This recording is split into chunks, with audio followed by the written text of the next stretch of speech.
Good night, Shabbos, everyone. Have Shabbos, Parshas Yisro, Shabbos of the giving of the Torah. The name of the Parsha, of course, is a cause for pause, named after Yisro. Father-in-law Moshe Rabbeinu was a priest to many religions, and yet he got a Parsha in the Torah. Not a lot of people get Parshas in the Torah. Moshe Rabbeinu himself didn't get a Parsha in the Torah. We say that his name, one of the reasons why he was called Yisro is because Yisro Parsha to the Torah, that he added a Parsha in the Torah.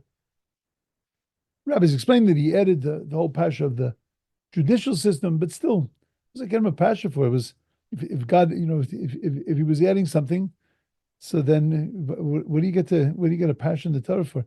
He added something to the Torah. Torah is God's Torah. Torah is Torah that God gave to Moshe. What do you mean Yisro added a Parsha to the Torah? That's why he gets the thing. For some reason, Yisro needed to be you needed to have the name of a Parsha, and it needed to be the Parsha of the giving of the Torah, because chronologically it wasn't necessarily right before the giving of the Torah. And if that's the case, so then why was it Yisro that was the preamble to the Torah? There was preamble to the giving of the Ten Commandments and the divine revelation. Why was it Yisro that needed to be that in that place? What did he add in that made it really necessary for him to be the one who was the preamble of the Torah? Parsha begins Vayishma Yisro. It begins in Yisro heard. So Chazal say V'yichi Yisro b'vad shama. Was Yisro alone that heard? V'alo kol ha'olam kulo shama. Everybody heard. Ichsiv shimu amim yugazum. That the nations heard, and they were they were in trepidation. Chil achazu yoshe philoshes. That people were gripped by terror. So everybody heard what was going on with the splitting of the sea and with the fight with the Amalek. Everybody heard all of these events. So rather, the question is, Mashmur Shama Uba. What did Yisro hear that caused him to come? Because if you look a few psukim later, after the opening lines, when it says Vayishma Yisro, it says Vayava Yisro. So why was Yisro different than Yisro heard and Yisro came? But if the whole thing is about Yisro coming, so then the Parsha should have started Vayava Yisro. If that was the amazing thing about Yisro, that Yisro was one who moved himself, who came and joined the Jewish people, then why not just say Vayava Yisro? Why do you have to say Vayishma Vayava? Just say Vayava. So I think we understand that there are two different types of shmiya, two different types of listening. We listen in a way that is subjective. We hear often what we want to hear. There's a famous line. Archie Bunker turns to his wife and he says to her, "I'm talking in English and you're listening in dingbat." We listen in a different language. We hear things in a different kind of way. But there's a second type of listening. And that's when we listen not with our ears, but we listen with our hearts. And we understand and we internalize, and what we hear moves us. The first type of hearing is not called hearing. When we process based on our own sense and our own self and our own subjectivity, it's not called hearing. But when we hear and we really get what we're being told, and it makes a difference to us, then that's called hearing. What our rabbis are asking is, Mashmur Shomu Uba, is that how was it possible for Yisro to hear and act? Everybody heard. And what Chazal are telling us is that no, everybody heard, but nobody listened. He was the only one who actually heard. He's the only one who internalized it.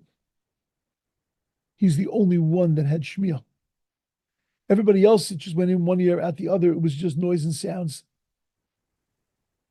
And that's why we make such a big deal of Vayishma Yisro, because hearing means to understand and be moved. They tell a beautiful mashal of a farm boy that came to the city. He'd never seen a train before.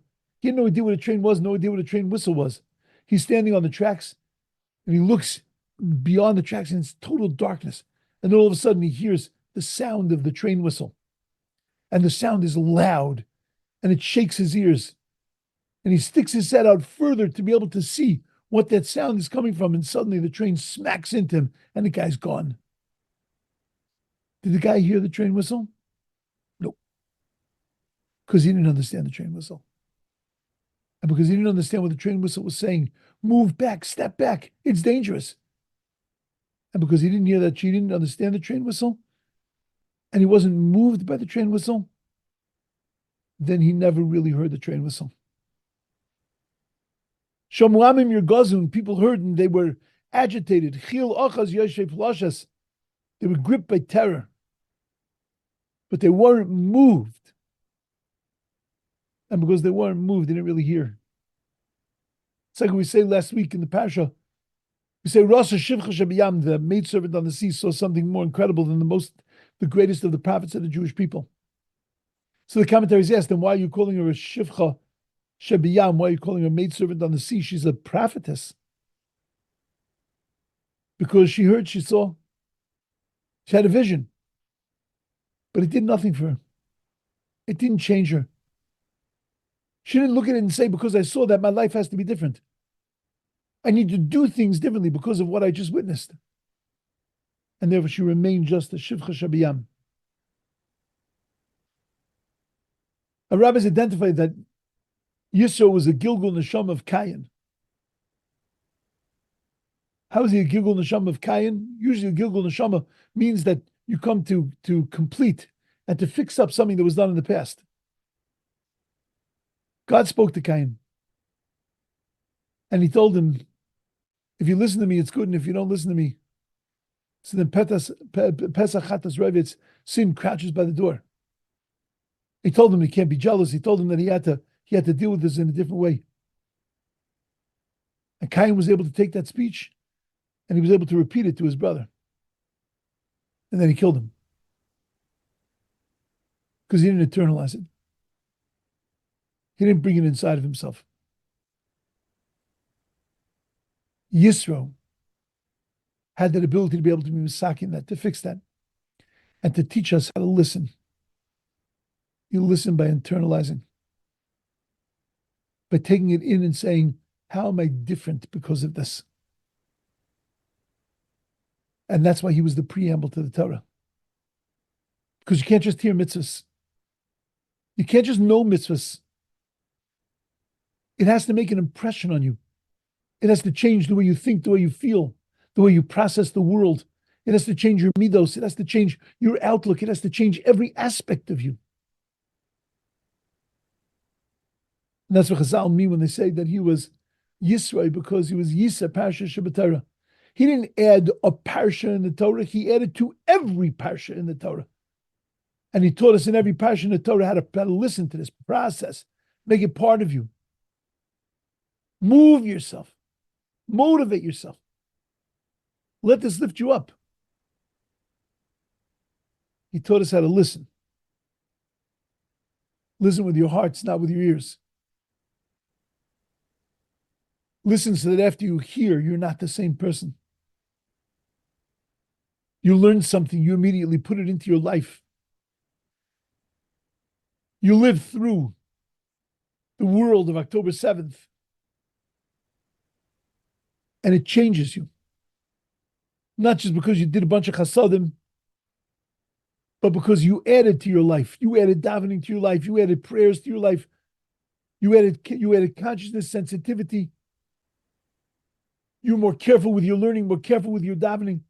It motivated you to something. It motivated you to give money, it's a great thing. It motivated you to do chasadim, great thing. But if that didn't change you and make you into a person that gives more and a person that cares more and a person that davens more and learns more, then you did not hear. And that's what Yisro told us. Yisro said, we're like farm boys going to the city. And unless we understand and internalize those sounds, they're going to do nothing for us. Vayishma Yisro, Vayova Yisro. All the Vayova Yisro is doing is telling us that Yisro heard, because it's all about hearing.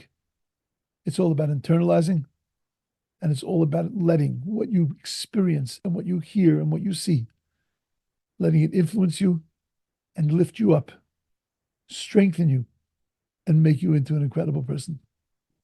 Have a beautiful, amazing, wonderful, awesome Shabbos.